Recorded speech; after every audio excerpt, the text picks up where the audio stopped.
तो जूनियर एनटीआर की मूवी देवरा पार्ट 1 देखने के बाद हमारे मन में कई सारे सवाल आते हैं, जिसमें से सबसे बड़ा सवाल ये आता है कि कटप्पा एक सेकेंड वरा ने देवरा को क्यों मारा।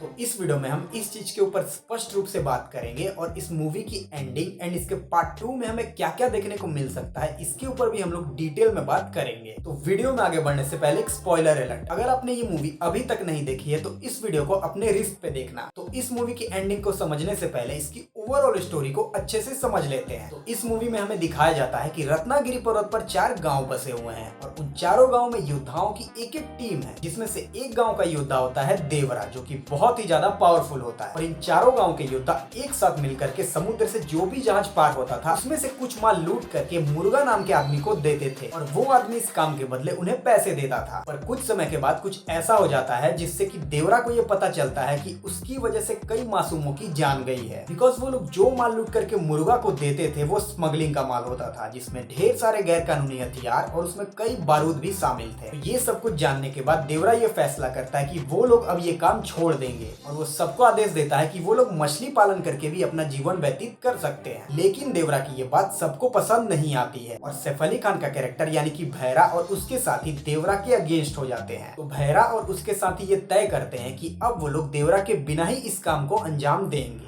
तो ये सब कुछ देखने के बाद देवरा वहां से गायब हो जाता है और गायब रहकर ही वो अब उन लुटेरों से समुद्र की रक्षा करता है और उन लुटेरों के मन में देवरा अब एक डर बन चुका था। इसके बाद मूवी में देवरा के बेटे को भी इंट्रोड्यूस कराया जाता है, जो कि दिखने में तो अपने बाप की तरह ही होता है, पर वो देवरा के एकदम ऑपोजिट होता है, यानी कि बहुत ही ज्यादा कमजोर और डरा हुआ। तो अब आते हैं इस मूवी की एंडिंग पे। तो इस मूवी के एंड में हम ये देखते हैं कि भैरा अपनी तैयार की हुई सेना के साथ में देवरा को मारने के लिए उसके बेटे को भी समुद्र पे भेज देता है एंड क्लाइमेक्स में हमें ये पता चलता है कि देवरा के मरे हुए तो कई साल बीत चुके हैं और इतने सालों से जो समुद्र की रक्षा कर रहा है वो और कोई नहीं बल्कि देवरा का बेटा वरा है। यानी कि वो इतने सालों से सभी के सामने कमजोर होने का नाटक कर रहा था ताकि किसी को भी ये भनक ना लगे कि ये भी अपने बाप की ही तरह है। और फिल्म के एंड में वरा भैरा के सभी साथियों को अधमरा करके समुद्र के किनारे ले आता है और इसके बाद वो अपने आप को भी घायल कर लेता है कि किसी को भी ये पता ना चले कि ये सब वरा का किया धरा है और लोगों के मन में देवरा का डर जिंदा रहे। और साथ ही साथ इस मूवी के एंड में ये भी दिखाया जाता है कि देवरा की मौत वरा के हाथों हुई है, लेकिन उसने देवरा को क्यों मारा। और सबसे बड़ा सवाल कि आखिर देवरा को कोई सामने से कैसे मार सकता है जबकि वो अकेले पूरी सेना के बराबर है। तो यहाँ पे ये निष्कर्ष निकल के आता है कि देवरा ने अपनी जान खुद दी है, क्योंकि अगर आप लोग इस सीन को ध्यान से देखोगे तो यहाँ पर देवरा को वरा जब मार रहा होता है तो उसके हाथों में चाकू तो है पर उसके हाथ को देवरा ने पकड़ के रखा है, यानी कि उसने जानबूझ करके वरा के हाथों खुद को मरवा दिया। अगर मैं यहाँ पर अपनी थ्योरी बताऊं तो मुझे ऐसा पर्सनली लगता है कि देवरा ने ऐसा खुद को पनिश करने के लिए किया होगा, क्योंकि देखो उसके द्वारा जो स्मगलिंग का माल लूटा गया था उसकी वजह से कई लोगों की जानें गई थी और उसने उन लोगों को भी मार दिया था जो उसको उस समुद्र के तट पे मारने आए थे, जिसमें से कुछ भैरा के साथी भी थे। और क्योंकि वो भी उनमें से ही एक था इसीलिए उसने अपने बेटे से समुद्र की रक्षा करने का वचन लेकर अपने आप को मार दिया। और उसके बाद वरा ने एक झूठी कहानी बना करके देवरा के डर को अभी तक जिंदा रखा हुआ है। अब देखो ये तो हो गई मेरी पर्सनल थ्योरी, अगर इस चीज को लेकर आपकी भी कुछ विचारधाराएं हैं तो उन्हें कमेंट सेक्शन के अंदर बता सकते हो। अब आते हैं इस पॉइंट पर कि इसके पार्ट 2 में हमें क्या क्या देखने को मिल सकता है। तो सबसे पहला चीज जो कि बड़ा ऑब्वियस है कि ये तो हमें बताया ही जाएगा कि वरा ने देवरा को क्यों मारा, पर इसके साथ साथ हम पार्ट 2 के अंदर और भी कई सारे रहस्य खुलते हुए देख सकते हैं, जैसे कि यति और दया कौन है एंड मुर्गा को किसने मारा, जैसी और भी कई सारी चीजें हमें देखने को मिलने वाली है। एंड पार्ट 2 को लेकर एक और रूमर्स आ रहे हैं कि बॉबी देओल का भी हमें कोई कैरेक्टर इसमें देखने को मिल सकता है, जो कि भाई अगर वो विलन का कैरेक्टर होगा तो ये काफी इंटरेस्टिंग होगा। तो बस आज के लिए इतना ही, बाकी आप लोग देवरा मूवी से रिलेटेड जो भी आपके ओपिनियंस होंगे एंड थियरीज होगी उसे कमेंट सेक्शन में मेरे साथ शेयर जरूर करना एंड हम मिलेंगे इसी तरह से नेक्स्ट वीडियो में, तब तक के लिए बाय।